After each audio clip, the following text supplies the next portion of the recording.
Hi everybody, and welcome to Scan Towers, where we're going to do the first of a new set of podcasts, hopefully with some special guests. And we've got a very special guest today. He is, I'm sure I've met him before. He's been a professional musician pretty much all his life. He's played with Snake Davis, Elio Pace, all the others, but probably probably most famously for the last however many 11 years now, is it? 14 now, 14 years. He's been the touring bass player with Queen and Adam Lambert, which, if any of you have seen that show, is a huge production of a show. Made no more strange and unusual by the fact that Queen were his favourite band growing up. How do I know that? Because I grew up with him. I'm his elder brother. So welcome, Neil Fairclough. Pleasure to be here. Thank you. So I think there's a few different things we could touch on, but Tom here had an idea to chat to you. Basically, across our three careers, we've all spent plenty of time on the tour bus or in the back of the van, or indeed, in your case, in latter years, on private jets. So what we thought might be fun would be to just do some comparisons of how that's been in the past. I think all three of us have got such different stories where we've all been, and at completely almost different points of our lives, been out in very different roles. I mean, you've done arena shows. I had to describe myself the other week to someone at a 50th birthday party, and they said, what are you? And I'm like, well, like AC/DC, but of Spanish rave. Yeah, that's kind of how I fit in. And then, I mean, you've come with a completely other thing, because you were like a child prodigy sort of thing, weren't you? That you initially hit with. Well, no, I was. I mean, I set off. My first tour was New Orleans when I was like 18. But the real touring stuff for me started in the 90s when I started working as a demonstrator for Takamine and Parker and Korg. First of all in the UK, and then into Europe and in America. And then throughout the 2000s, you might remember, Tom, I was doing some work for Fishman or whatever else. But my point, I think, was, or the difference for me was, I was always solo. So I was never with a band. I was never with a group of musicians. And it was literally just me and a plane ticket and a passport and find your hotel. Because I've always been with people. So I always think, oh, my brother does this. He used to do this on his own. You know what I mean? It's, well, I mean, go on, tell us about it. Well, no, is it as lonely as you think, or is it actually quite freeing? I always loved it, but I think you have to sort of, you've got to sort of be fond of your own company, I suppose, your own thoughts. Yeah. For me, there were a lot of bonuses. I loved travel. I loved seeing new places. I loved hotels. Loved hotel life. And what was particularly nice was, in a lot of cases, I would get looked after by whatever company I was looking for. So you'd get taken out to dinner, you'd have, Korg was a Japanese company, so sometimes you were taken out on a Japanese credit card or whatever. It was always very nice. But they sort of, as part of the job, I had a credit card, so I wasn't scratching about. I was able to eat very well and drink very well. And so I always loved that side of it. But I always loved, personally, I always loved going back on my own, to the hotel room. I devised a set of rules that I called road. I did a blog about this on my website, stevefairclough.co.uk, a while back, many years ago actually, talking about road rules as far as I was concerned. And they apply really to someone on their own. But I thought they might be a useful sort of, because the first one of my runs was like, don't share with anyone, ever, especially not drummers and roadies. Yeah. And the real reason for that is when I've done it on the few occasions I've done it, it's, if I've managed to get to sleep, the last thing I want is someone going, you a snorer, throwing a pillow at your head. It's like, so that was always number one.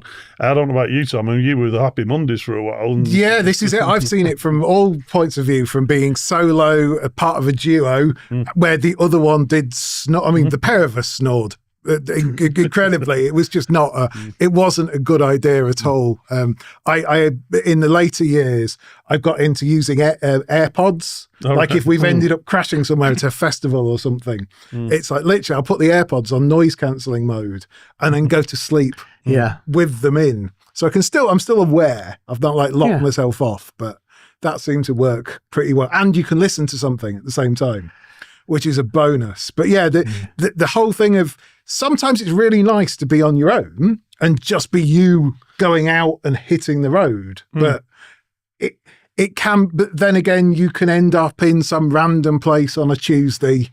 And what about you? I mean, you've like I say, you've done both sides of the coin. You've toured with working bands all your life, and then had this extraordinary experience with Queen and Adam Lambert, where I presume you weren't sharing hotel rooms. No. Yeah, sometimes not even the same hotel. It is amazing, really. I mean, it's like you say, there was sort of tiered ways of touring, you know what I mean? But I have to be honest, most of the tours I've done and still do that aren't upper echelons, they're good. We mentioned Elio, he's always... When you work with people who understand the little things that make a difference on the tour. He's a great band leader. He's great at that. He'll make sure that everyone's got their own hotel room.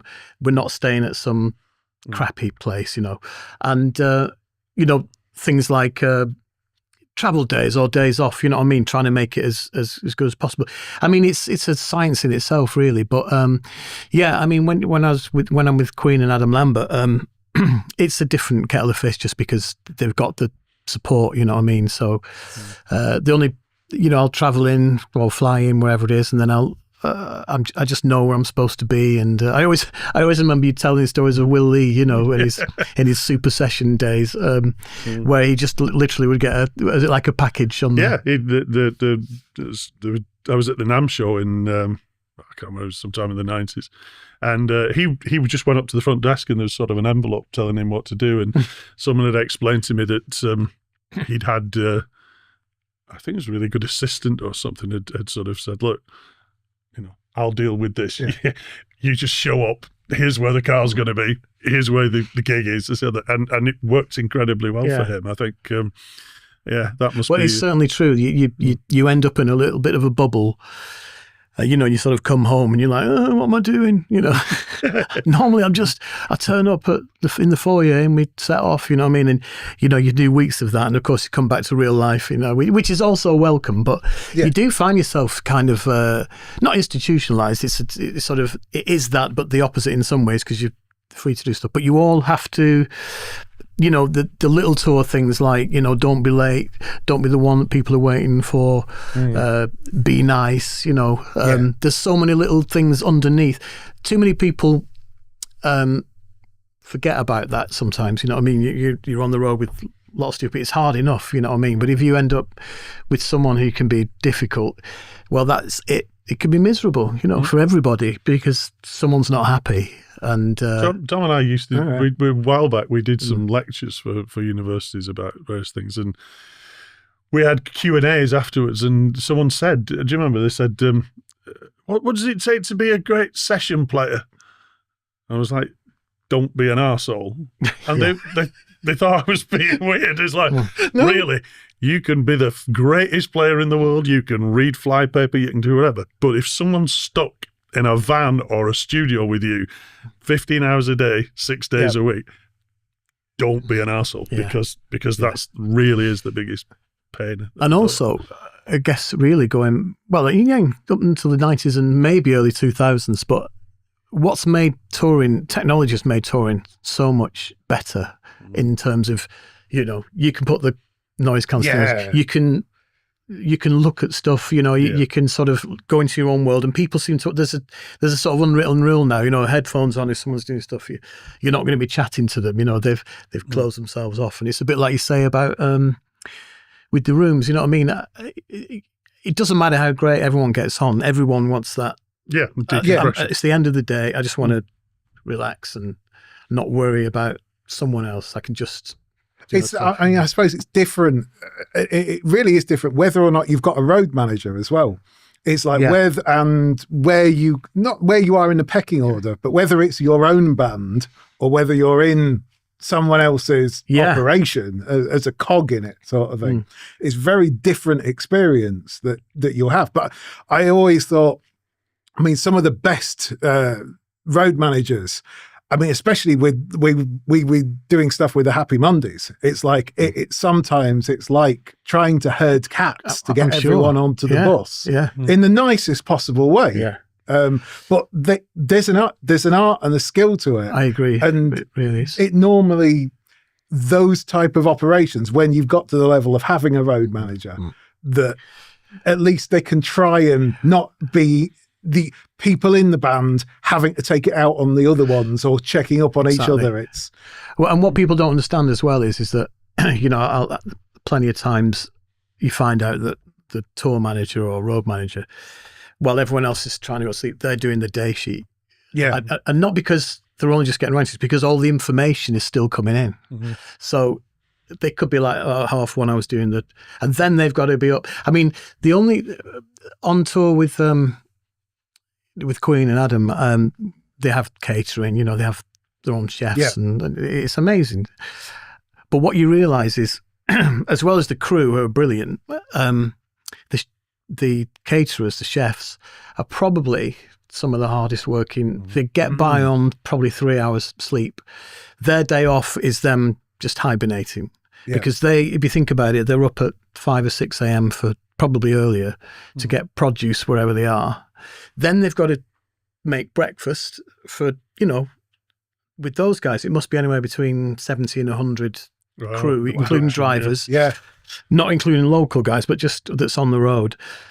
They make breakfast, lunch, dinner, and then something for load out. They've got that. Not only that, you've got choices at breakfast. So there's like 2 or 3 for each of those meals, and for us, probably more. Yeah. And when you arrive, the sweating. When you're leaving, the sweating, and they must be shattered. It's a real, it's hats off to them. You know what I mean? As is the crew. We arrive and it's like magic. Everything's, bass tech will, thank you, just hand it to you. And you saw what was, we did some recording today, didn't we? And I was like, well, what's this do?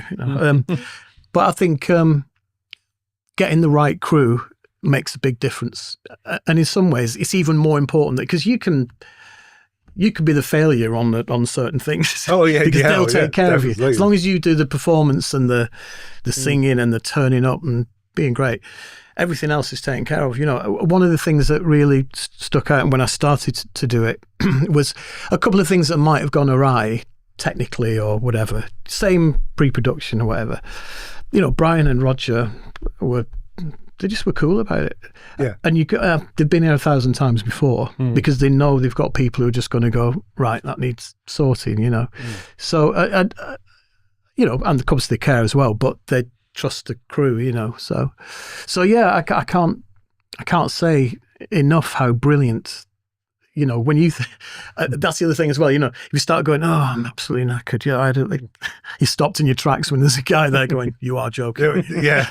So, but I used to do a little bit of a sort of brain exercise, and that was to, learn. When I know a lot of them now because you get people coming back on the tours, but I would learn all the crew. So it'd take me a few days, and I'd pretty much always get a thing, and it was just good. But it makes a real difference, because they're on the road with you, and it's symbiotic, and I know that if something, and it's happened, if something's gone awry, even people who aren't, if my bass tech's working with Brian at the B stage, there's like the keyboard guy or someone who has spotted it and they're in there. Well, can you imagine if I was a absolute arse with everyone. Didn't know the names, just went, can I have the...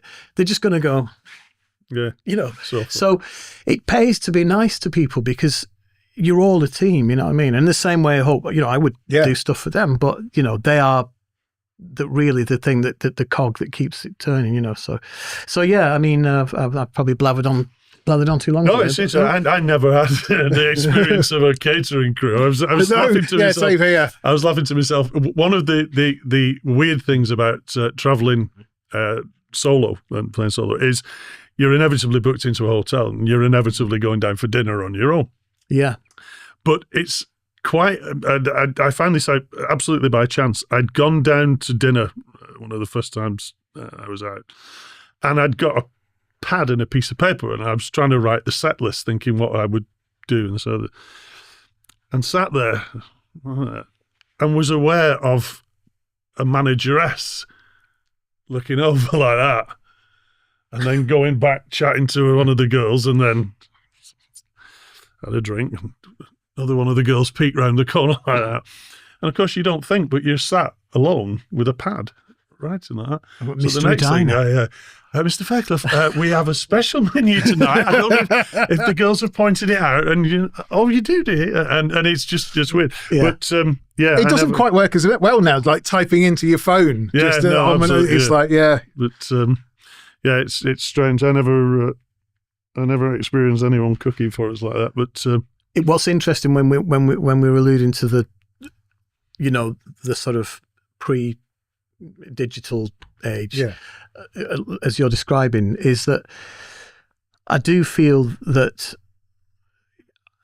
as you probably took in a lot more then than you do now, because people are lost in the phones. You know what I mean? You think, what am I doing? I hid my phone. I'm in the middle of Kyoto or something. No, totally. And so you're trying to. The other thing I would say is that it's one of these situations where we think, you've seen all these places, which is true, but only surface level. I mean, you can't.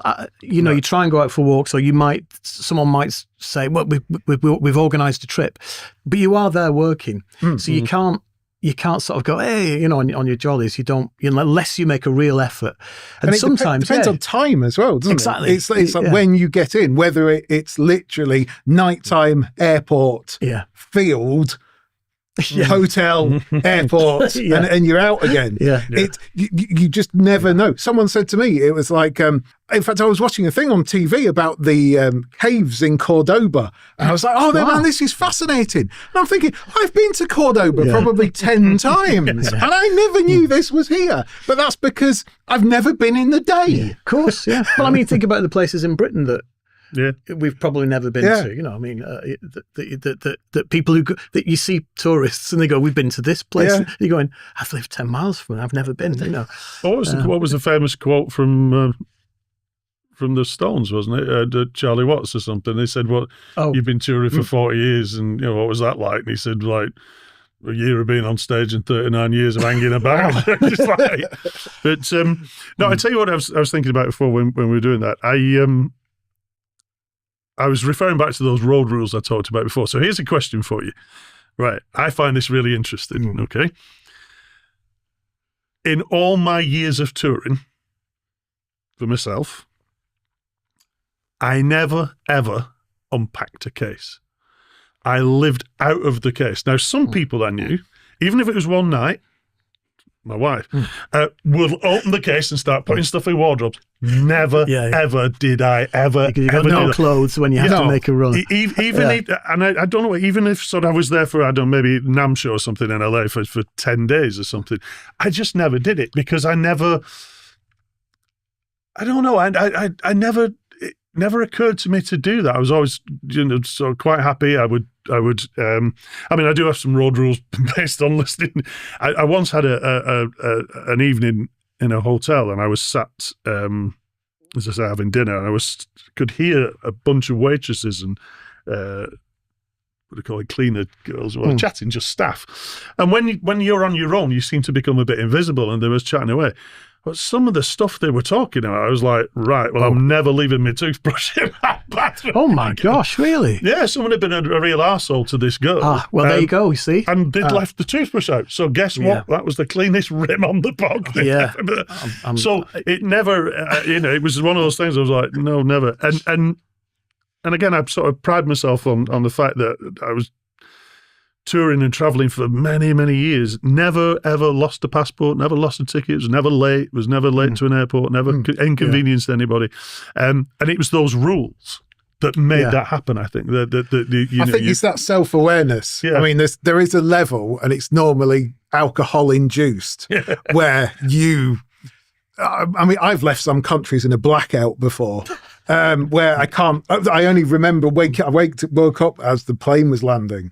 But that's Russia. Right. It's normal. Yeah. It's like, I think there's just so many drunk people in Russia that you passing through an airport is just, it's just part and parcel. But it's certainly a strange thing dependent on where you go. So if you've managed to hook up with the locals. So if it's that you're touring with an all British crew who are with you, or actually if you do get like someone who turns into your impromptu guide sort of thing, is just there to look after you. Yeah.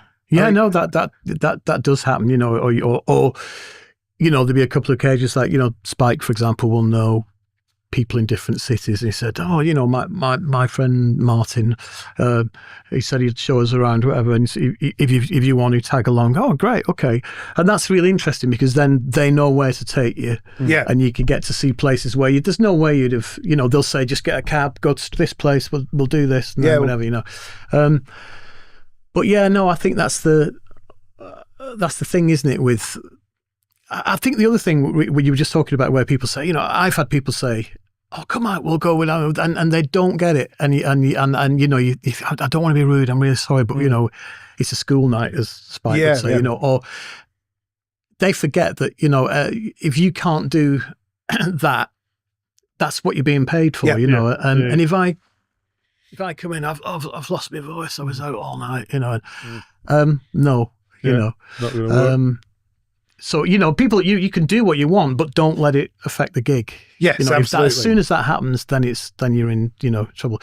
But fortunately, I always, I loved that side of it anyway. So I never really got, I've got tips and stuff, but I never got out of my, like Look, I mean, there's but that's only because we were singing and stuff, and maybe you as well. But it's, if you're not hitting the high notes, you're not doing the gig. The case bit. Are you a case living out of the case? Oh yes, sorry. Yes, I am. Yeah. It's weird, isn't it? The closest I'll do to what ladies do, bringing stuff out, and that's not everyone, of course. No.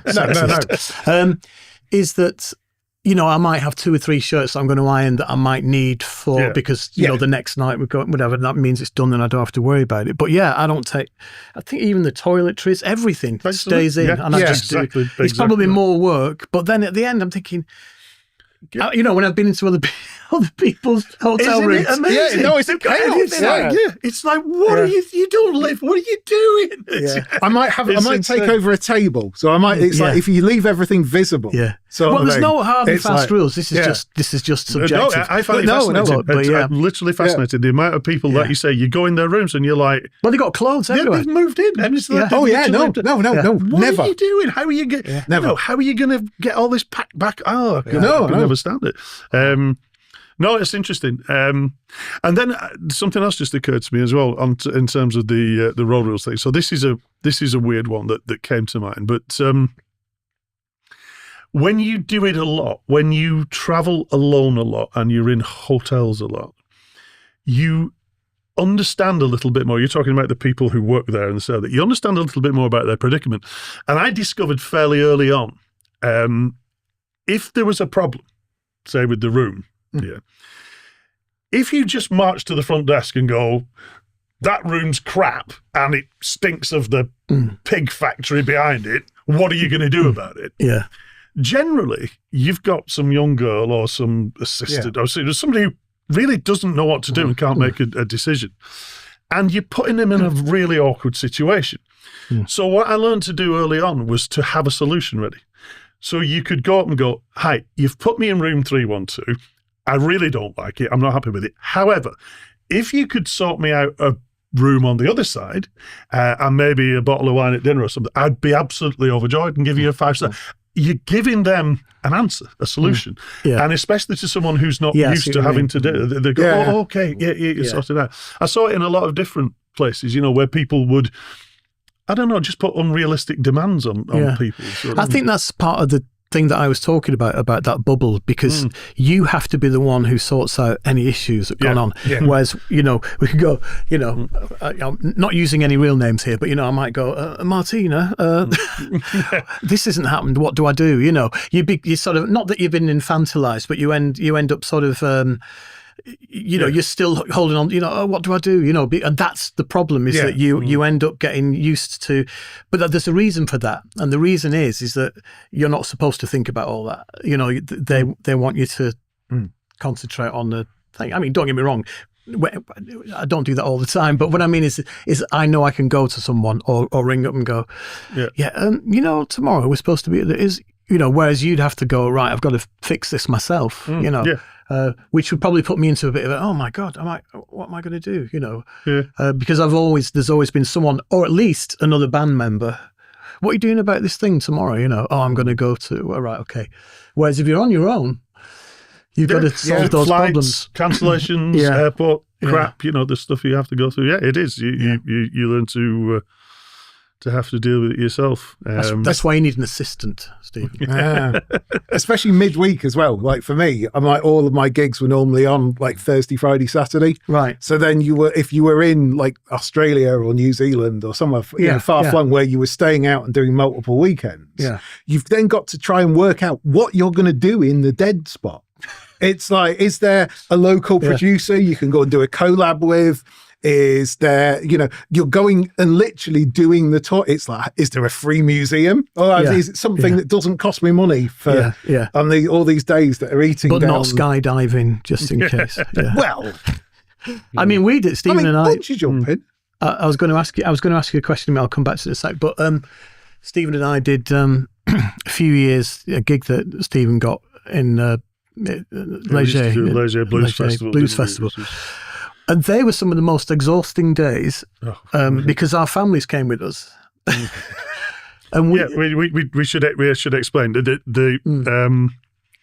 I used to run a guitar camp in Bath with my good friend Matt Smith. Hey Matt. Hey Matt.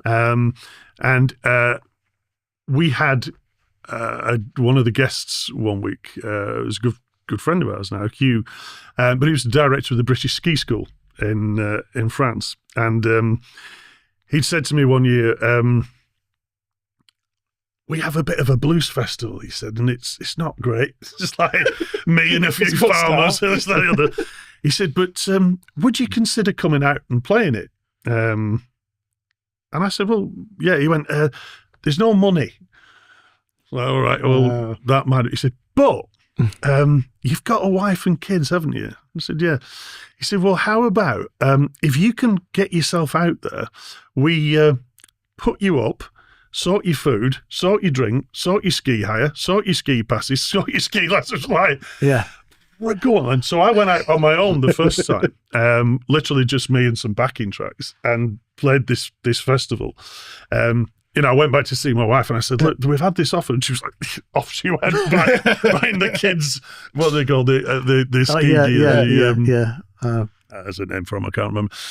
So the year, so when I finished that year, they were really pleased with it. And I said, well, look, I said, I have a band. Neil and I have had a band, Crosstown Blues Band, for a long time now, with various different constituent places. In fact, some of our drummers have gone on to be world-class drummers, Ash Sohn and Andy Treacy and people. But there was Brian Hargreaves, who was with us. And they went, well, would they come? I think so. And it turns out that Brian, who came with us, was already an experienced skier, so he loved it. Oh, wow. But the reason I mentioned the skydiving thing was, of all the things, it's like, I think Roger and Rufus, his son, who's a drummer, they were keen skiers. I was thinking, of all the drummers skiing, I mean...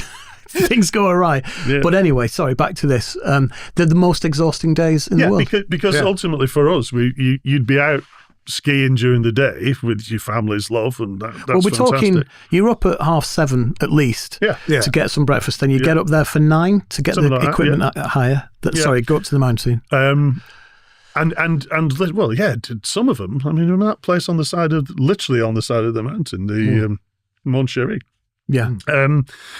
But you'd get up there and you'd do a full day, whether you'd be sound checking or whether you'd be doing that, and you'd be out skiing and the other. And then when you come back at night, don't forget après ski. Oh, of course, you have to do après ski. So you do a little session, a late afternoon gig. Yeah.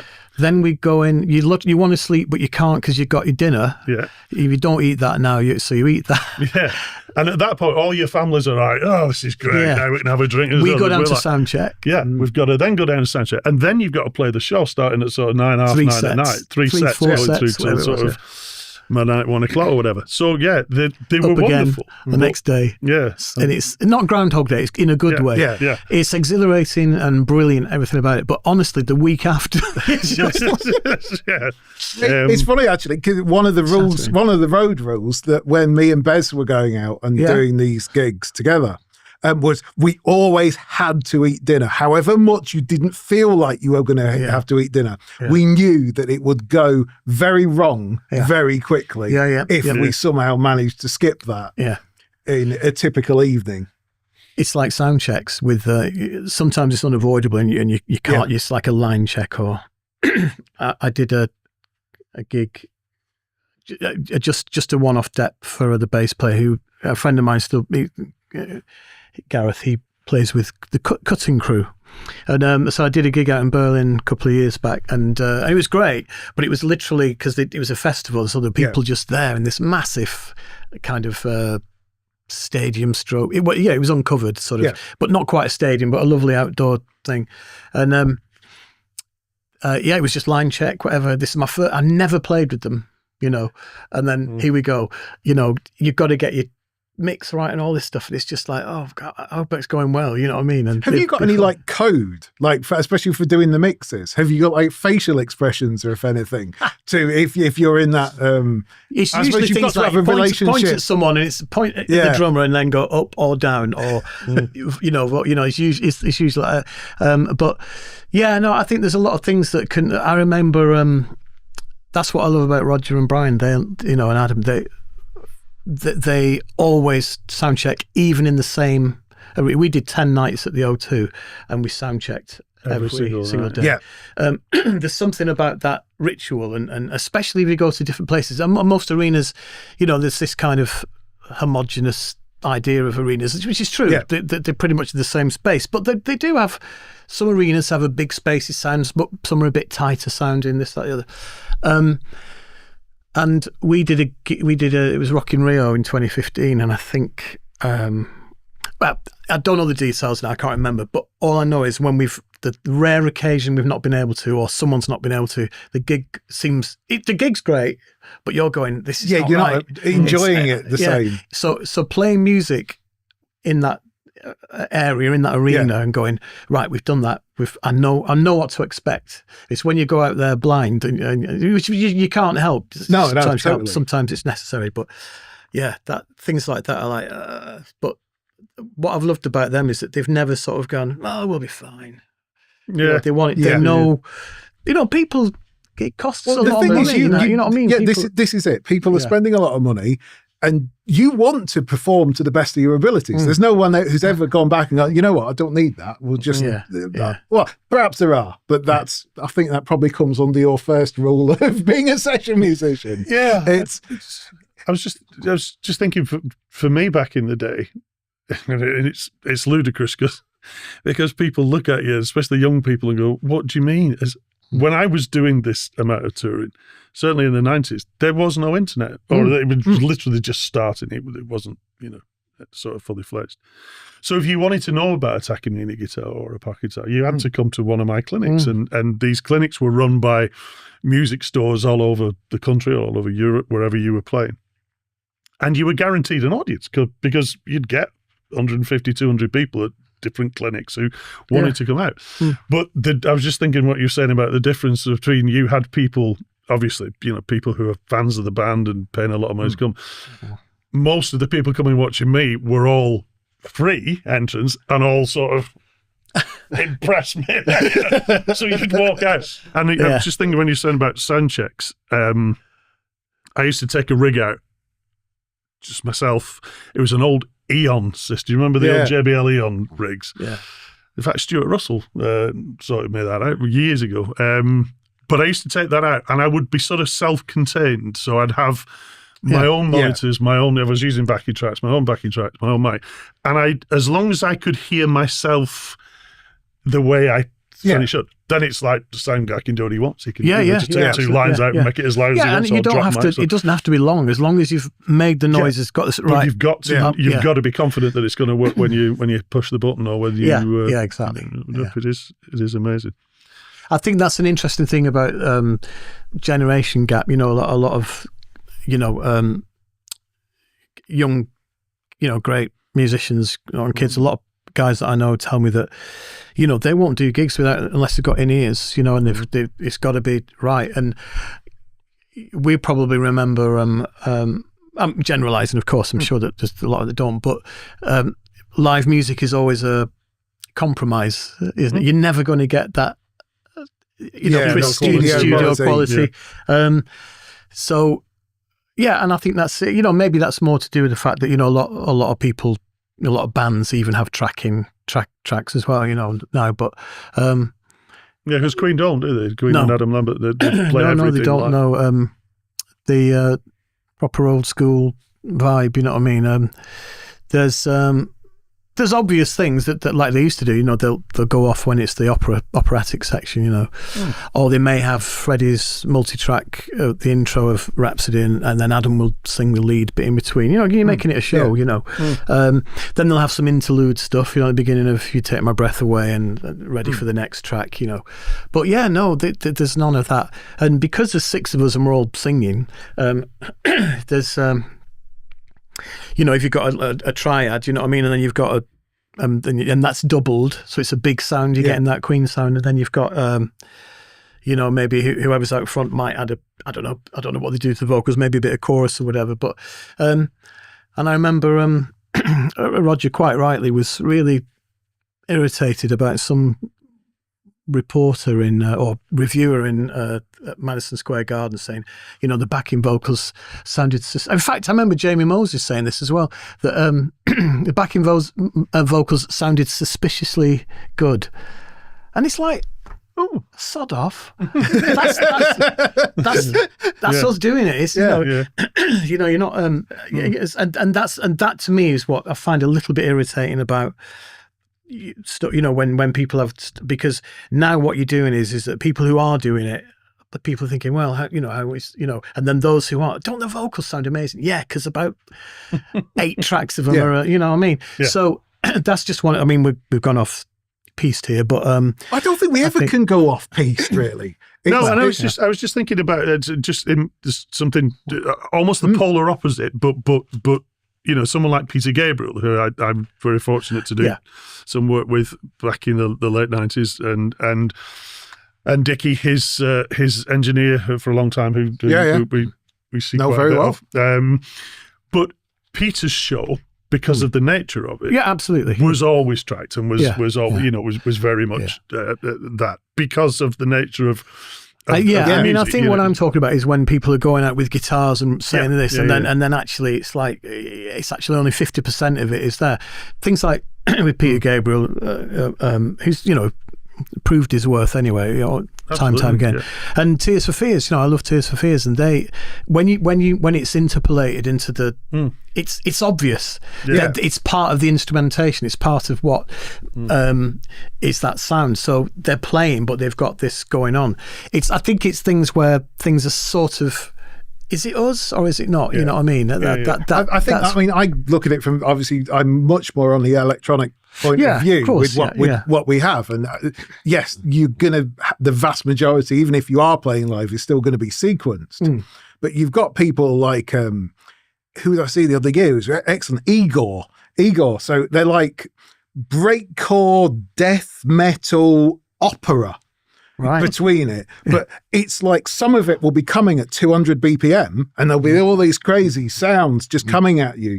And then it'll just break. And there's definitely an operatic section that are all live. And it's like, did it make it any worse? It's like, well, actually, if that hadn't have been so staccato, if it hadn't have been so gunfire at me, perhaps it wouldn't have absolutely worked. But in the same way, it depends. I think it just sits on the genre. It's I mean, you've got to remember as well, I'm being a bit of an old curmudgeon here. Then again, no one wants to hear remixes of Queen tracks when they go out. No, exactly. I think the remix. But I also think that, when you talk about some of those bands, I realise that for a lot of young bands, if it's the difference between, the laptop will have the lighting system and the audio, the visual, the video stuff. I completely understand it. It's a. I'm sure that if everyone could look, if we had a big enough band, we'd do it. This, if we had the guys to do this, we could do it. But touring costs so much money now that I understand and I don't blame them. I just think that it's kind of sad in a way when you see people like Kate Nash, who literally has started an OnlyFans account because she cut to support the touring because she can't break even. That's something like that. That's someone's had a #1 album and can't make any money touring. It is shocking. I sometimes wonder where that's going to end up. We have here at ScanPro Audio, we have a conversation that goes on a lot, which is a lot of the musicians we talk to now, especially younger musicians, are. I should explain. Within Scan, we have ScanPro Audio, but we have ScanPro Video, we have the digital signage department, we have different departments that can do different things. So what we're finding now is the new generation of, we call them the new rock and rollers, are actually creators. They want to be online and they want to make a channel. That's how they want to get their music out there and done. The thing that's good for them about us is that we can supply the guitars or the whatever it is, the drums or whatever, but we can also supply all the kit that also allows you to go out and build your channel and go out and stream and do all the things that the people want to do. But what I find really interesting now is we're talking to different venues and talking to different people who have got ideas about taking things forward, and it's really interesting. I won't name the venue, but we've got one who are looking at, they already have quite a successful stage, so they'll put a band on, 200 people on a Thursday night or something, whatever. Yeah. Pub sort of venue. But they're looking at the option of putting cameras on the stage and a switching system and a streaming system with the idea of, everybody subscribes to everything these days, don't you? Amazon, Netflix, this, the other. Well, subscribe to this pub for $5 a month, and you'll be able to not only watch the bands that we've got on live, but you'll also be able to pick your camera angle, which camera you want, and this, that, the other. So some quite clever ideas coming forward. And I watched something the other month that blew me away, which I think is sort of happening in London right now in some of the artier pubs, which is exactly what you described earlier. It's I suppose in the 60s you call them beat poets, but there's a bit of rap, but it's more poetry, and they're coming out doing these long form 30-minute poems. But the gear they're bringing with them is an 80-inch television on a stand, a laptop, maybe a sampler or a weird little bit of a synth, but they're performing to video that they've made, that they've cut together, that they've created, with loops and samples and sound effects, and it is, as you said, they've got the light and everything else. So it's like a one-man show, but a very technical, very interesting new sort of genre.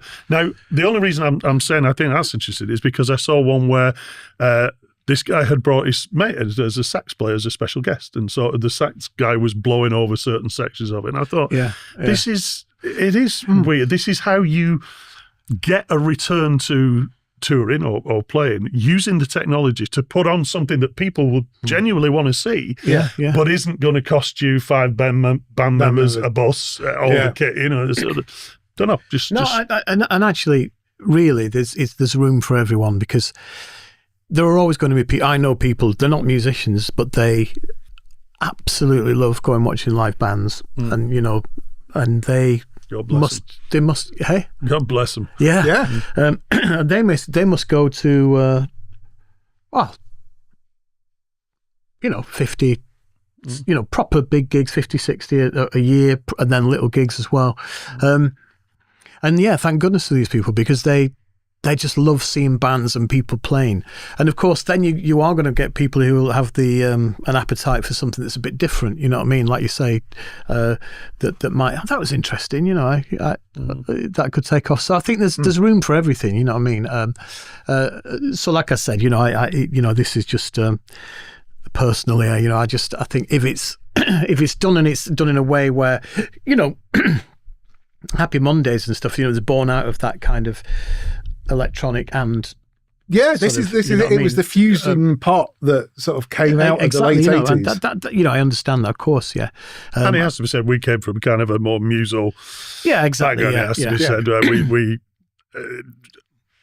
our siblings, everyone's a professional musician, both our sisters, me and you, which is remarkable, really, because I'm a mum and dad. We're really quite not the coolest people in terms of they could get quite right wing and sort of conservative about things, but honestly, I would come back in from a night out and he'd been out with his band. There'd just be people asleep on the couch, or you'd meet him in the kitchen, make him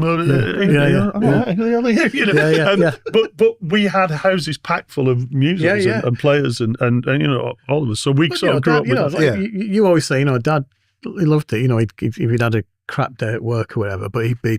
Oh, I mentioned that on Rachel's, on my friend Reggie's and you podcast. See that, and my mum, was always. That's the power of music. That's the one thing that I say, and I still cite that now. When my dad had a job that he bloody hated, he was a salesman. He just hated it, pressured, and me and my sister. I mean, I would have been about 7. She'd have been about 5.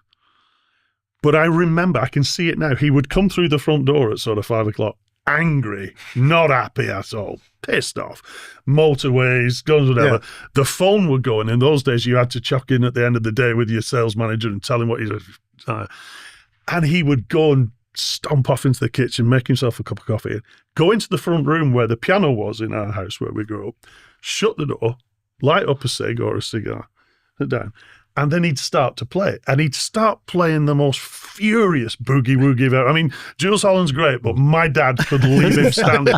The loudest, most furious boogie-woogie ever. And we'd sit and listen. And after about 10 minutes of that, it would start to mellow a little bit, and he'd start to play a few jazz standards. And, after another 10 minutes of that, he'd be playing that. And then we knew we could go in and ask for our spending money. And if you're a kid, the only thing that changed that guy was music, was that piano. It was a magical thing. Yeah. That's what music did for him. Really angry. Now he's happy as, He loved, Oscar Peterson and Errol Garner, George Benson. He really loved all that stuff, and swing and jazz things, and which obviously we got into. But he, it was very funny. I always remember my dad he'd come through singing like, I see a little silhouette. Dad swinging everything. It was like, but I think you're right that that's when you're then lucky enough to be able to take that, that, hobby, that love, you know what I mean? And then end up doing something with it, at whatever level. I mean, it's a success, isn't it? And some of the best gigs we've ever done will have been somewhere in a pub, and had a great time, it's not necessarily that the bigger gigs are better gigs. It's like sometimes you really enjoy stuff. And I've got this theory where the best ones are the ones when everyone you can see are all just going for it. If you can see the energy and everything, and you haven't got any deads. The first time I did a big festival, so at like probably 10,000 plus. And you could see little pockets of people who were just stood about, and it's like, what am I doing wrong? What, they're not liking this. If I'm right, I'll try this tune. I'll try that. And it was like suddenly it was like, what? it was like, it's amazing how that can the gigs where everybody's losing their mind. There's one person like that, and it's not because they're not enjoying it. It's just they just don't do that. Yeah, but you start fixating and going, why are you there? Why are you there? Yeah. Go over there then. Yeah. You start getting really irritated by it. You know what I mean? Good enough for you. Yeah, and but you have a laugh with them as well. Sometimes you catch their eye and go, you know what I mean? But I think that you're right. When I was, there's a few different things with the Queen and Adam Lambert is that most recently is where because of it was already going like this, but once the film Bohemian Rhapsody came out, it went. Yeah, of course. Was that like a whole new injection of generation? Yeah, big time. It was literally night and day, well, not night and day, but it was already, people were coming, they were selling out. Yeah. But the demand even then started to grow and young people were coming. And one of the things I remember, because I could just remember it when I was a kid, there's a couple of girls and a young lad, and they must have been about 12, 13, 14, whatever. And we're behind the, so I keep clearing my throat, we're behind the big gantry that goes up the reveal, so you can see people through it, and whereas it's got like stuff going on, and I could see these girls going, oh my God, and they were up there, and I went, that's it. That's what this is. Yeah. You know what I mean? That you know what I mean? It's we're playing amazing songs, we're singing, Adam's amazing, Brian's a one in a million sound guitarist, because you can tell him after 2 or 3 notes. Roger's got his thing, you know what I mean? They've not just got 5 or 6 hits. With those guys, it's like, what do we leave out? That amazed me when the first time I came to see you with them. Yeah. Which is the first, I think, was 2014? Yeah, something like that. Like, and they were always your favourite band growing up. To be truthful, they were never particularly on my radar. I didn't dislike them, but they were never particularly on my radar. But I do remember sitting in that stadium that night thinking, God, that's another massive, and another, and they've not even played this yet. And they said it is insane how what's the average set time? 2 hours 15. It's been 2 hours 20, but it's certainly 2 hours 10. I mean, because we'd go on for about 8 and we're off. Yeah, like 20 past 10. It might, it might be, but the thing is that. It's frustrating when you, as Stephen was saying, they were the first band where I wasn't playing, I wasn't a musician. And in fact, I thought my future was somewhere else because I saw Stephen and Susan and Lois playing at masses, and the girl around Lois, I don't think was old enough, was she? You know what I mean? No. But they were playing the music, in this club, and I managed to see them. I don't know if you'd done some sort of matinee or something. I don't know why I'd have been there watching it. Yeah, I think we might have done this on whatever it was. But and I remember I don't think you got to be that coy. I had a residency in a club, and then one day they were like, "Oh, it's your birthday. How old are you?" 18. Yeah, that happened to me when I've been going for a couple of years to the pub with Stephen. And what is it? Is it your 25? I'm 18. Just like that. I've been coming in for 2 years. The thing about it is that. Even though I wasn't a musician and I would see them playing, and I'd go, that's what they're doing, and I was still, into sci-fi and whatever.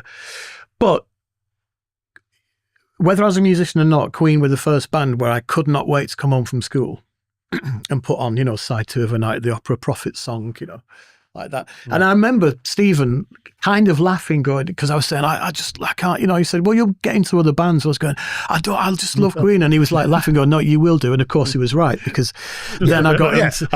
I made you listen to it. Well, it was brilliant, because when I go, so what is that song? What's this song upstairs now? And he'd show like, right, and he did it proper, he started with Deep Purple in rock. He said, there is Mark 1, but this is Mark 2, whatever. And I remember you introducing me to stuff when I was good and ready. You know what I mean? Like when I've heard Deep Purple Mark 3, I was like, I can't believe it, And he's been trying to get me onto Porcupine Tree for 14 years. Well, this is what he does, you see. And yes, you're right. So then I started, a friend of mine played guitar, and he said, we should form a band. Yeah, okay. And then one of my sisters said, well, you should play bass. Showed me a little bit of Mark King on Top of the Pops. Oh, yeah, okay. So it kind of like, Stephen played guitar, everyone else did stuff. So, well, all right, bass, and that was it. But my point being that with the Queen thing is that it's really surreal to know that it was one thing to sort of meet Brian and do stuff. I was going to say that must be strange, because do you remember you and I we did one show with Billy Cobham in Bournemouth years and years ago. You were psyched out. I couldn't believe it because, and it wobbled me. It really wobbled me. Cut a long story short, one of the brands that we distributed with Korg was Mapex, and Billy Cobham was a huge Mapex endorsee. And what a lovely fella. He'd never met us before, but he'd been told that there was some, these guys in Korg who loved to sort of play with him. Now, I grew up on the Spectrum album. I mean, literally ate, slept and breathed it. Yeah. And I just remember being on stage at just a clinic in Bournemouth with you and with Paul, and we played Red Baron. And I had an absolute out-of-body experience because I'd played it a load of times. I spun it, and then I looked round, and it is Billy Cobham on the kit. And I was like, oh, this is, whoa. And your brain just going, no. How the hell does that feel when you're playing Bohemian Rhapsody and it's Brian and Roger? That must just be the freakiest. Yeah, I think what was quite good at how it happened is that I met Brian in 2010 because I was in part of a house band for a Weekend Wogue, and it was like a swan song radio show. He was, he'd retired, but he'd come back to do this. And Elio was the musical director. It was his house band and stuff. So we'd get different people coming in every week. Radio 2 kind of artists, but great, and really good experience. Excuse me. And and I heard Alan Boyd, the producer, and his lovely Scottish brogue said, I was talking to someone and I heard him say, and next week we've got Brian May. I was literally like, excuse me, did you just say Brian? And my point is that if that was all it was, I'd have died and gone to heaven, you know what I mean? He was so great. And he was, I think Elio had I don't think he was going to play, but Elio said, my bass player won't forgive me if you don't come and do something with us. But what he did, which was brilliant, and I think it's little things like this, is he obviously spotted that, and he was, about 4 feet away from me because he couldn't get to our guitarist, and he just wanted to go through a couple of things with him. And he just stood in front of me, and I'm just going, like you know what I mean? I was going, it's Brian May. And because of that, it morphed into it. We ended up performing with them again that year at the Proms in the Park, and then I ended up doing a tour with him. One of the most surreal things, because a few months before my second son was born, we nearly lost him. He had something called a vein of Galen malformation, brain injury. So I was learning 2 sets while I was at a place called McDonald's House. You might have seen him. If you go to McDonald's, they've got that little thing you used to put money in. And they're brilliant. And what they basically do is they look after people who, if your child's in hospital for weeks, months, you can stay there. Yeah. It gets reviewed after about a month. So I was there. Davina was with Denny, our eldest, who was only about 3 at the time, 2 or 3. And I'm learning a set for Chris and Julie, who are 2 ladies I've worked with for years, and they had a little tour going on. And after that, leapfrogging it, a few days later, I had the Anthems tour with Brian, who was working with Kerry Ellis, which is why he was on the Wogan show. So I had this weird juxtaposition of like the worst thing ever with professionally probably one of the best things. And not just professionally, but like, that sort of visceral that kid thing, you know what I mean? I can't believe it. So that had happened. Anyway, it all worked out, and the culmination of the tour was that Solly, my son, came out, and he was still all wired up with stuff, and I've got a picture of Brian holding him, but then what happened was that I got sorry, I'm not to make it all about this, but I ended up getting another email about, are you available? Yeah, I think so, thinking it was for Brian. And this, of course, I didn't realise until Nigel who was Roger's drum tech, is Roger's drum tech. He said, I said, is it Brian? What was he going to say? He said, nah, mate, it's Queen. You know, I was like, what? He said, no, you bet. He said, I'll tell you more when you need to know more, but I just sort of stuff. I was like, what do you mean? And then it turned out that we could do this Global Icon Award in Belfast. And that was mind-blowing, because then who had seen Adam, you know, American Adam, he was incredible.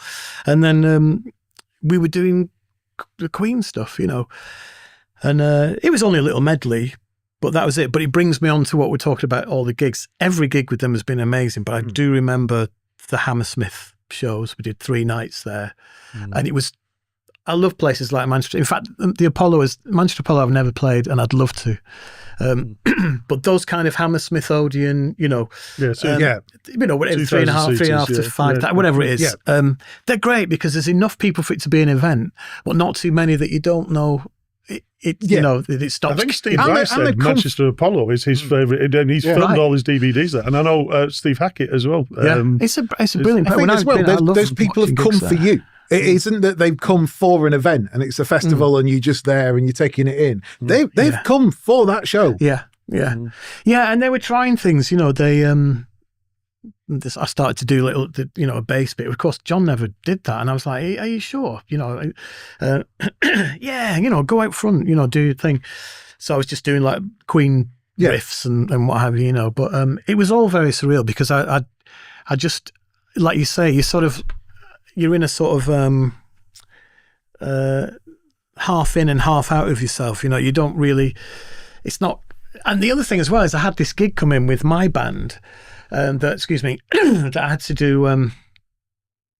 It's like Bob Fleming over here. With my band that I couldn't get out of, and luckily there were 2 gigs at Hammersmith, my gig back up in Manchester, and then the last one sort of on the day off, and it was like, oh, what do I do? So I sort of kept it quiet because I was worried that they'd go, what are you doing? You know, something got, you know what I mean? So anyway, I did it and it was fine. And then I came down again, but it was everything about that period was like, that's incredible, you know? And, but anyway, and like I say, everything's just got bigger and more incredible. I mean, it's just the fact that they seem to have this Midas touch, you know what I mean? We did the Oscars, you know what I mean? It was fantastic. You know what I mean? They did the Queen, you know, the Jubilee thing, you know, it's this massive thing. They've done everything and they seem to turn it around. Like, it's like, you know, but because of the kind of songs that they've got and what they can do, and if you've got someone like Adam Lambert doing, you know, I mean, no one's going to be Freddie, but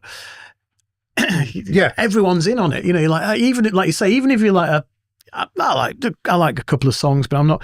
Everyone knows Queen songs. You know what I mean? It's insane. And when you've got that going on, you just go, oh, it's brilliant. You know, and by the end, you're a believer, aren't you? We are the so I think that. That's the brilliant part of it. I know we're talking about the touring part, but that the job satisfaction does go a long way. If, however, you're on something you're not enjoying, that must be. Yeah, I mean, it's there's been many tales, hasn't there, of people, no names of pack drills, but people on tours with famous musicians who were pains in the ass, shall we say, and you know, right back to the famous ones of you know.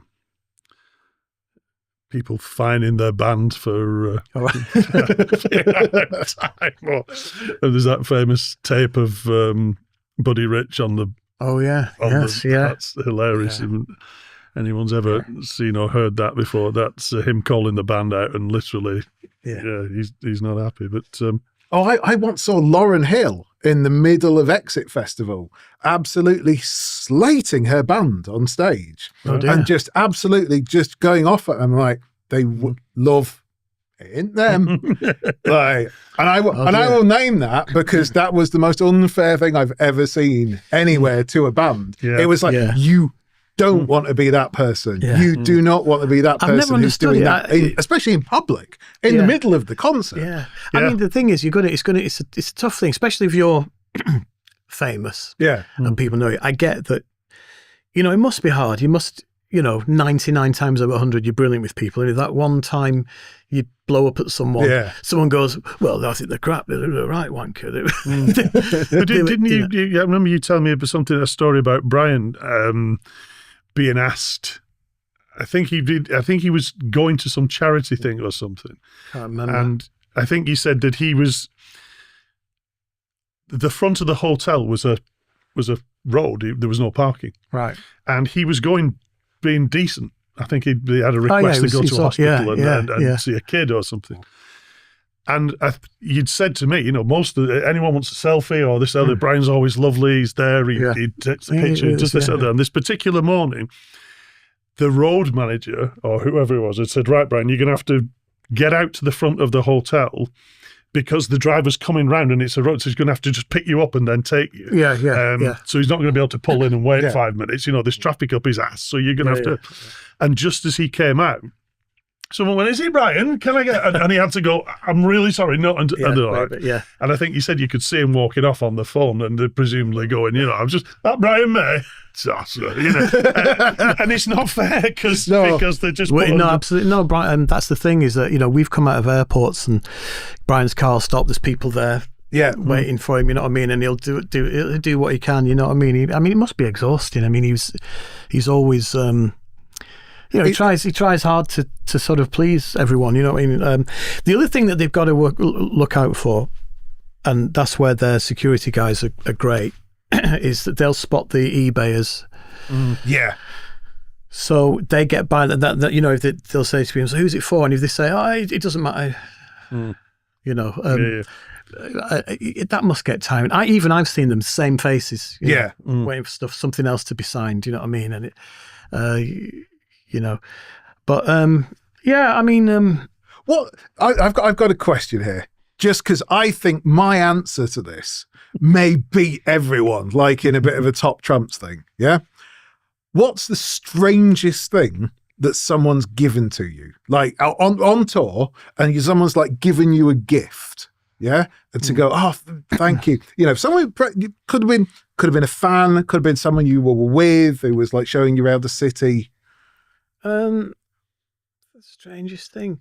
It's not really strange, but we get like little toys and things to wear. But I've had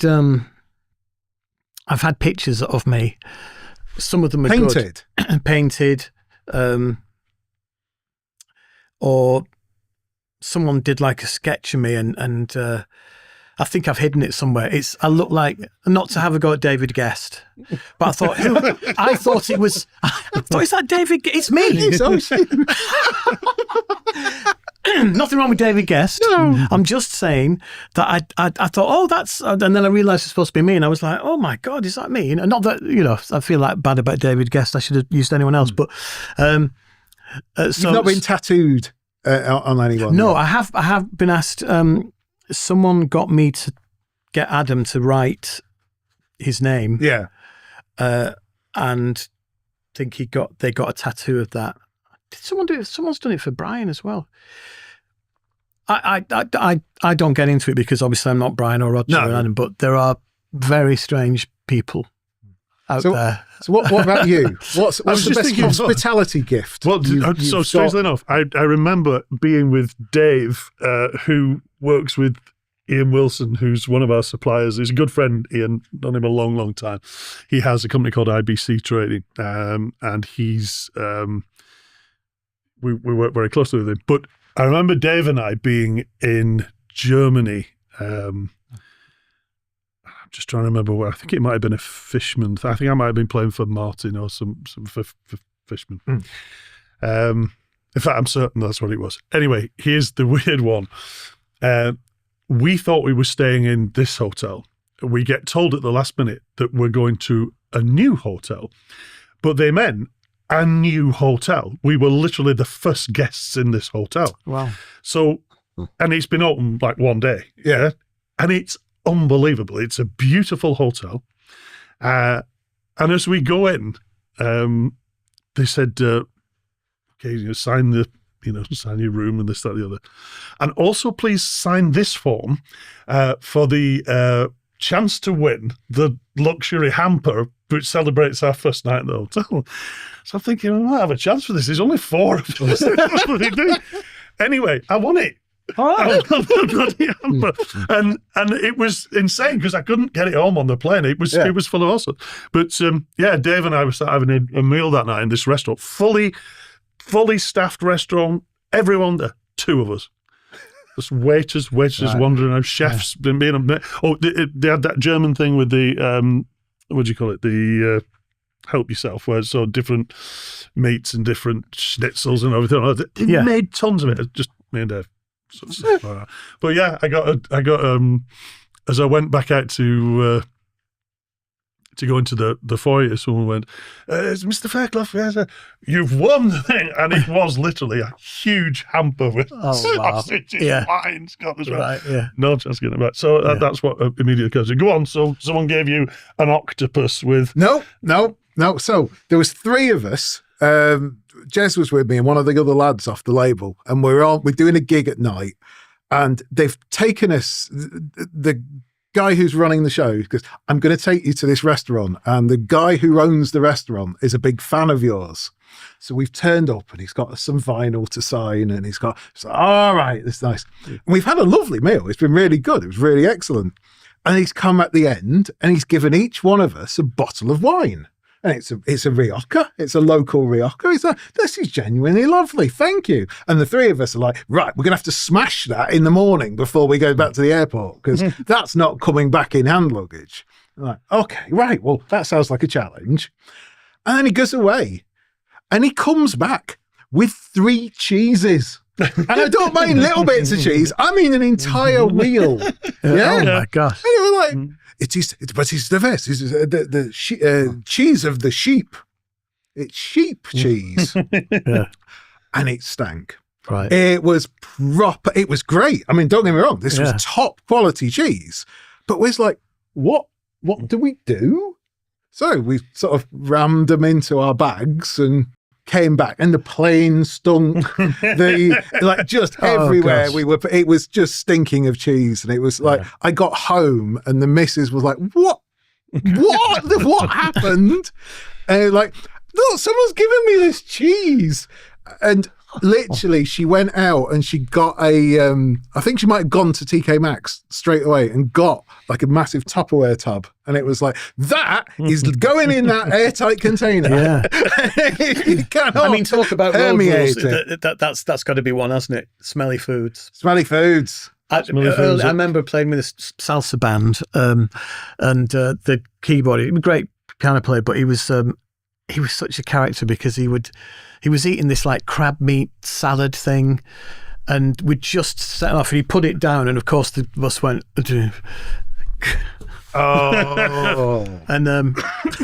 that was it. It's like, oh no, so yeah, there's always stuff that goes on, isn't there, with food. I think you're more aware of that the older you get. Is what's a good idea. Yeah, and what's not going to work. I used to have a rule where I would never eat seafood if I couldn't see the sea. Yes, I think that sort of kept me fairly well. Yeah. And then I remember going to Boston once, the first time. Again, I think with the Fishman guys, and they took me out to a beautiful restaurant, really beautiful restaurant. And one of the guys said, "Do you like seafood, Steve?" I'm in Boston. Yeah, I love seafood. Okay. Well, we got this. In it. So I'm looking, and it said mixed selection. I said, "Oh, that looks fantastic." Bloody thing comes. It's 3 cake tiers with sea mussels. It looks like it's for the whole table. For me, it's the individual, because I mean, seafood's pretty cheap, around there. Yeah. Oh my God. But yeah, it's and I was thinking again before when you said that one of the tours that I did, I'd lined up some special guests who were gracious enough to come on, and we did one in Sevenoaks, where I had Steve Harley from Cockney Rebel as my special guest. Lovely guy. I loved, Judy Teen come up and see me when I was a kid and stuff. And he was wonderful, absolutely wonderful, incredible guest. And we went out to dinner later on, and someone said, "Oh, we're going to this curry house, and it's really lovely." I remember thinking, I've got to drive tomorrow. I've got to drive from Sevenoaks in Kent. I've got to drive past where I live. Long story short, some of the girls in the office had been booking the shows, and it's like, no, don't do Cornwall to Glasgow, please. Dartboard tour planning. Yeah. But I had this huge drive, and I thought, I really shouldn't have a curry tonight because I've just got a sneaking feeling that that's not going to be good tomorrow. But everybody else in this curry looked beautiful, and I'm sure Steve Harley's come out and he's a bit special. Of course, I'm going to have it. So I ordered this beef madras or whatever else, I can't remember what it was, but just really got stuck in, and it was fantastic. All fine. Next morning, breakfast, well, absolutely fine. I thought, right, well, I've got this schlep ahead of me now. I think genuinely it's from Sevenoaks in Kent. I had to go up to Newcastle and then across back to where I was in the day. And as soon as I get in the car, oh gosh, on the first service station, we'll just pull in. Literally, these people who can name every service station on the M1. Me, because I had to stop at every one of them. Oh gosh, right. And it's like, it's just ludicrous that you put yourself in those situations. But that's, I don't know why that came to mind. No, you're right. Doing the right thing, sort of. You know what I mean, or feeling that. Oh, well, that's because you said about the food. Yeah. Yeah, I mean, I think that the other thing as well is the different places you get to see, and which is why places like America are fascinating, because you can be up Detroit or something, and or Chicago, it's freezing, and you've got like a wind doing this, and then you go to Phoenix and you can feel yourself evaporating. It's so hot. Or you go to, what I mean? It's people don't understand, genuinely. I've said this before. I have been the hottest I've ever been in my life and the coldest I've ever been in my life in New York City. If New York, when it's 100 degrees humidity and 100 degrees on the thermometer, and and New Orleans is another one where you come out, you're in your hotel room and you're getting ready and you're lovely, and you have a shower and you put a nice white cotton shirt on, and then you step out onto the pavement and go, all for nothing. All for nothing. Yeah. And then in winter, especially in New York, when those winds come off the harbor, come down there. How do those homeless people? I mean, I have no idea. And Chicago, like you say, is another one where, and Boston, in Boston, they will literally say to you as you're leaving the pub, stay warm. Not goodbye or whatever, just stay warm, because it's like, it's visceral stuff. Well, speaking of New Orleans, I did that little pilgrimage, didn't I? Because when Stephen went out when you were 18. That's right. What was the place called? The Irish Bar? I told you to look for Pat O'Brien's because I didn't know whether it was there. And I went and found it, and I don't really drink whiskey, but you'd had your whiskey. It was the first time I'd ever had a whiskey sour. Whiskey sour, that's it. And I got a bit of a taste for them. Like I said, I did after that. And I'd, Pat O'Brien's is a famous tourist attraction. I mean, it's just but you'd called me and said, "Oh, I'm in New Orleans, and I'm going for a wander about, whatever." I said, "Well, let's see if it's still there." Out on Bourbon Street. So I had a whiskey sour. I said, "Oh, my brother came here. Was it in 1981?" Yeah. And he said, "All right, okay. Well, let's hope this is, you know what I mean." And I was like, "Oh, that's great, I think that's the thing about traveling around, and I mean, you've made it. Probably because you're on your own, I mean, I've met a lot of people and I've stayed in touch, but I mean, you seem to have friends. Yeah, I mean, the thing is, you tend to, because you're on your own, especially if you go down to the bar at night, you end up speaking to people and you chat to people and you end up, you build some very quick rapport with people and it's nice and chatting, but I don't know, it is extremes. It is absolutely extremes. But I think you get lovely people sometimes in the most random places that you end up. But have you got people who you've met or have booked you or something that you've seen over like multiple decades?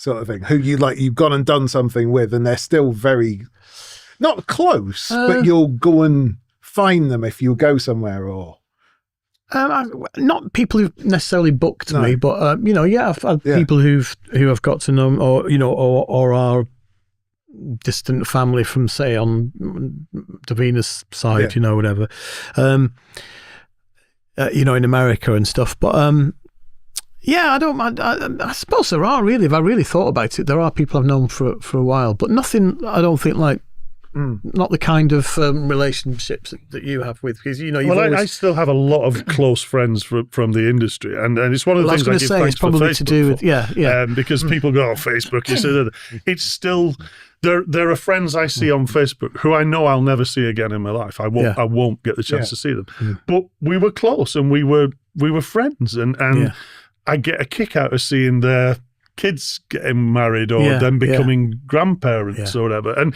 if I do happen to, I don't know, nip over to the NAMM show or something and see some of them or whatever, or, sometimes a couple of really nice things have happened where I've been invited out. The guys I suppose it's the equivalent of having bandmates sometimes. Yeah. It's like, these are the people you've had the shared experiences with. And that's the point. They're intense shared experiences. You probably live more in 1 week than you would do with your next door neighbour if you lived next to for 25 years. Absolutely. But I think that's perhaps, in fact, we might have actually hit upon the difference of touring on your own and touring in a band is you tend to find these people, you will make these shared experiences with people. Yeah, absolutely. And that almost becomes your temporary It's band. the bubble, you're right. Yeah.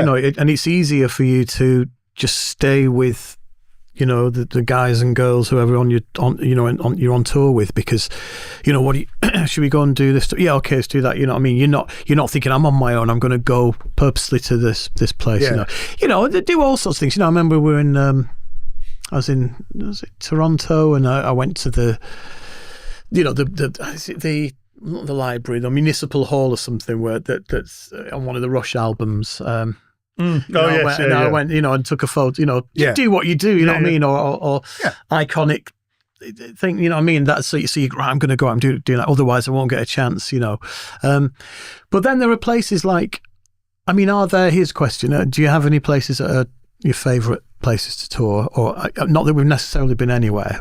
I know mine in my top 3 would be Japan.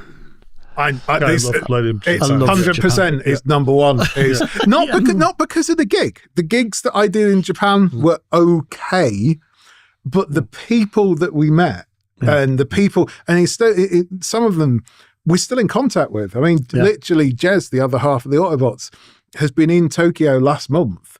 And he met up with the guy who booked us 20 years ago. Yeah. Who met up with me when I went over on honeymoon. Yeah, I remember. It's like, and he came across and he went to a festival with us. And it's like, we don't see these people. It's fleeting glimpses on Facebook and things. Yeah. But actually, it's like, oh my God, no, we had that shared experience. And the best thing I ever did was when they rang up and said, when they messaged me on MySpace and said, we want you to come to Tokyo. Guess this is how old it wasn't a telegram. Was it? Yeah. It was, we want you to come to Tokyo. One of my friends had just been, and he was like, it was great, but I went for 2 days, and they took me to a temple, and then I came home. And I said to Jez, it was like, this sucks. Like, if we're going to Japan, and this may be the only time we ever go to Japan. Such a long way, isn't it? We've never been before. Both of us were, we weren't teenagers at this point. It was like, okay. So I did a deal with them. I just said, look, we'll basically come out for free, but we want to go and see Tokyo. We really would like to go and experience it, especially like how the places that you think are really good. And he's like, mate, that sounds fantastic. You can stay at I've got a spare room, which is actually one of the first times we did do a shared room. And it was, you were right. It was, but it was, we were in the experience. You're in with it. And it was the best week that either of us, I think pretty much on that point, have ever had, because he just took us around all his favourite places in Tokyo, met up with his friends, went to all these things. And it's just so lovely. And then when I went on honeymoon, he went and did it again, but with my wife, and we went out for the day with our 2 wives. And fantastic. it's like, experiences like that when you've been shoved together, not shoved together, but you've shared those things. Yeah. It's just so lovely to go and pick up. It is wonderful when you think of the sort of places we've been and where music's taken us. Just to see Japan is I adore it. Brazil again is a fascinating sort of place to check out. But I think I've thought about this quite a lot. There's a few places I wouldn't mind living. If I had to live anywhere, there's a few places I wouldn't mind living. And I know quite a few of my American friends would laugh at me, but New England's one of them. Only because of simple things like seasons. God, the fact you can send an invite out in January for a barbecue in July and know that it's going to be incredible weather, or book your wedding or something in the spring because you know it's going to be absolutely beautiful. And I do remember, I'm just thinking of things, but I remember being in where were we? I was at Ovation Factory, Connecticut, and no, hang on, it's just outside Connecticut. Doesn't matter. Someone will tell us, I'm sure, in the comments where the Ovation Factory is. But it was Kaman, and I remember being in the hotel around November time, and watching the TV, like you sit every night before someone takes you for dinner, the TV's on. You see the same adverts, and American adverts are always crazy anyway, right? Because we don't have that stuff. Yeah. I remember sitting, thinking, someone will come for me in the next quarter or something. And then after a couple of days, all the adverts changed and went from just regular adverts to get down to Jim's for your snow tires. Get down to Crazy Jack, snow tires. Snow tires here. And literally 2 days later, wham, 8 foot of the stuff there for 4 minutes. And you're thinking, God, that must be, insane because they know how to deal with it. They know it's coming. They know how to sort of drive with it and everything else. And it's, so that's one thing that struck me when you said that. All right, what about you? We're talking about the favourite places. Definitely. Japan number 1. What about number 2? Oh, it's got to be the south of Spain, simply because of how much time I've spent there with people. And, I've got long-term friends, people that I've been working with for over 20 years, who are still going, and we still, still turn up. And the people, the new generation's lovely. I think in the same way that you might have had with the film when Bohemian Rhapsody came out, we had that with COVID. So just before that, the fact that the kids couldn't go out for a year meant that the generation changed. So all of a sudden you're playing to almost a completely different crowd. Like, the older people have decided, oh no, I'm done with clubbing. I'm done with it. They've found other things to do. They've got families. People saying you're my mother's favourite band or something, wasn't it? Oh yeah, no, it was a kid who came up to me in the middle of a rave and he goes, you are the favourite. You're the favourite. And I thought, oh, I'm your favourite. And he goes, no, you are the favourite of my mother. And he's like, oh, yeah, thank you. Take it while you take it, though, right? Yeah, take it. But I know a little bit of Spanish. I was like, ¿Dónde está tu madre? Where is your mother? Is aquí? Is she here?